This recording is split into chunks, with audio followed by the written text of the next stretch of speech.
కోపము, ఉబ్బును, గర్వము, ఆపోవక యునికియును అంటే తృప్తి లేకపోవడం. శంకర భగవత్పాదులు భజగోవిందం చేస్తూ అంటారు, మూఢజహీహి ధనాగమ తృష్ణ కురు సద్బుద్ధిం మనసి వితృష్ణ ఎల్లభసే నిజ కర్మోపాత్తం వితంతేన వినోదయ చిత్తం అంటారు. తృప్తి బయటి పదార్థముల చేత వచ్చేది కాదు. మీరు ఒక్కటి బాగా గుర్తుపెట్టుకోండి, డబ్బు తృప్తి రెండూ ఒకదాని మీద ఒకటి ఆధారపడినది నిజమైతే ఎంత డబ్బు ఉంటే తృప్తిగా ఉంటాడన్నది నాకు చెప్పండి. అంత సంపాదించి వదిలేయచ్చు. అలా ఉండదు. డబ్బు తృప్తి మంట నెయ్యి.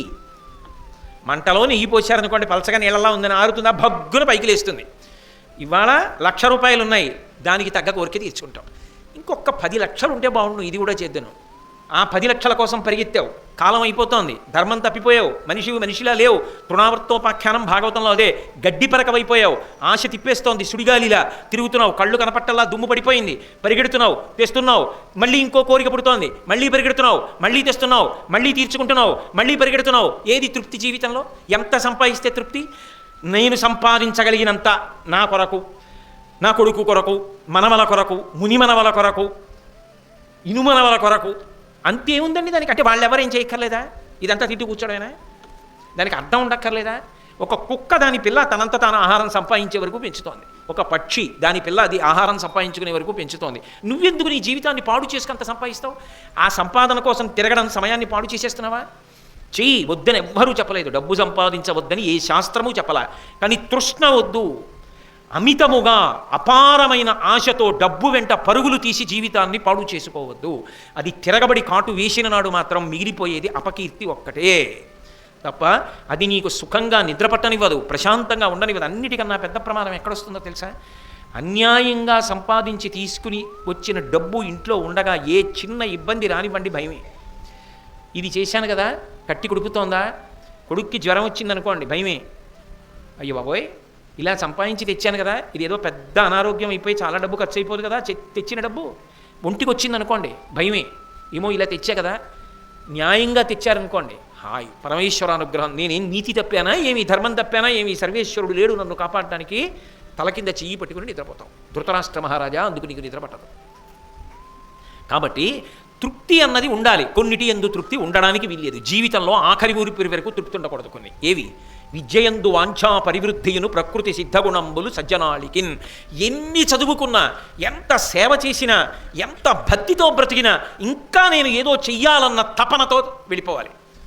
అబ్దుల్ కలాం గారు బ్రతికున్నంత కాలం పాఠాలు చెప్పి చిట్ట చివరి రోజున కూడా పిల్లలను ఉద్దేశించి మాట్లాడుతూ జారి కింద పడిపోయారు. ఆఖరి ఊపిరి వరకు సమాజ సేవే. మీరు ఇవాళ పత్రికలో చదివి ఉంటారు, రిజర్వ్ బ్యాంకు గవర్నర్గా అంత ప్రఖ్యాతి సంపాదించినటువంటి రాజన్ గారు అక్కర్లేదు, నేను హాయిగా వెళ్ళి అధ్యాపక వృత్తిలో మళ్ళీ పాఠాలు చెప్పుకుంటానని వెళ్ళిపోతున్నాడు. అంత కీర్తిని సంపాదించుకున్న వ్యక్తి అంతర్జాతీయంగా. నీ జీవితంలో డబ్బు సంపాదనకి ఒక వృత్తి అయితే నీ ఆత్మసంతృప్తి కొరకు నీ జీవన విధానం ఉండాలి తప్ప ఆత్మసంతృప్తి కొరకు జీవన విధానము లేకుండా కేవలము తృష్ణతో పరిగెత్తడానికి మాత్రమే నీ వృత్తి పనికొస్తే నీ జీవితం కల్మషభూయిష్టమైపోతుంది. నీకు నువ్వు ద్రోహం చేసుకుంటున్నావు. ఉద్ధరేణ ఆత్మానాత్మానం. నిన్ను నువ్వు ఉద్ధరించుకోవాలి తప్ప నిన్ను ఇంకొకరు ఉద్ధరించలేరు. నీకు ఆకలిస్తే నువ్వు తినాలి, నీ పక్క వాళ్ళు తింటే ఆకలి తీరదు. కాబట్టి నిర్మోహమాటంగా చెప్తున్నాడు, తృప్తి అన్నది మనిషి పొందాలి. అందుకు శంకరాచార్యులు వారు అంటారు, ఆ తృప్తి మనసులో ఉన్నదనుకోండి, అప్పుడు మనిషి ఏమంటాడంటే కౌపీనవంత కలు భాగ్యవంత. గోచి పెట్టుకున్నవాడు పరమ సంతోషంతో ఉన్నాడు. భగవాన్ రమణులు ఓ తువ్వాలు వాడుకుంటూ ఉండేవారు ఒళ్ళు తుడుచుకోవడానికి. అది తీసుకెళ్ళి ఎవరు అది తెల్లవారుజామున 3 గంటలకు లేచేవారు. స్నానం చేసి ఆరేసుకుని ఆరిపోయిన తర్వాత దాన్ని తీసుకెళ్ళి చిన్న మడతట్టేసుకుని చెట్టు త్వరలో పెట్టేవారు. కొంతమందికి ఉత్సాహం ఎక్కువ ఉంటుంది. ఆయన చెప్పింది విందామన్న దానికన్నా ఆయన వ్యక్తిగత జీవితం మీద బాగా పరిశీలన చేయాలని సంతోషంగా ఉంటుంది. ఆయన ఇంట్లో ఏం చేస్తుంటారండి, ఎన్ని పుస్తకాలు ఉంటాయండి, ఎంతసేపు చదువుతారండి, ఎందుకవి నీకు చెప్పిన విను నచ్చితే కదా. అలా రమణ మహర్షి వాడే తువ్వాలు ఎక్కడ పెడతారండి, చెట్టు త్వరలో ఉంటుందన్నాడు ఎవడో. వీళ్ళ తువ్వాలు తీసి ఇలా తీశారు, దాన్ని నిండా కనాలే. ఆయన దగ్గరికి వెళ్ళాడు, ఇంతమంది డబ్బున్న శిష్యులు ఉన్నాం, ఏమిటండి తువ్వాలు, దాన్ని నిండా కన్నాలే, మమ్మల్ని అడిగితే ఓ తువ్వాలు ఇవ్వం మీకు అన్నారు. ఆయన అన్నారు, ఈ తువ్వాల సహస్రాక్షుడు ఇంద్రుణ్ణి తువ్వాలుగా వాడుకుంటున్నాను నేను అన్నారు. అది తృప్తి. మీరు అందుకే తృప్తి కలిగిన వాడిని, అయ్యో పాపం మీకు ఏమైనా చేసి పెట్టమంటారు ఏంటన్నారు.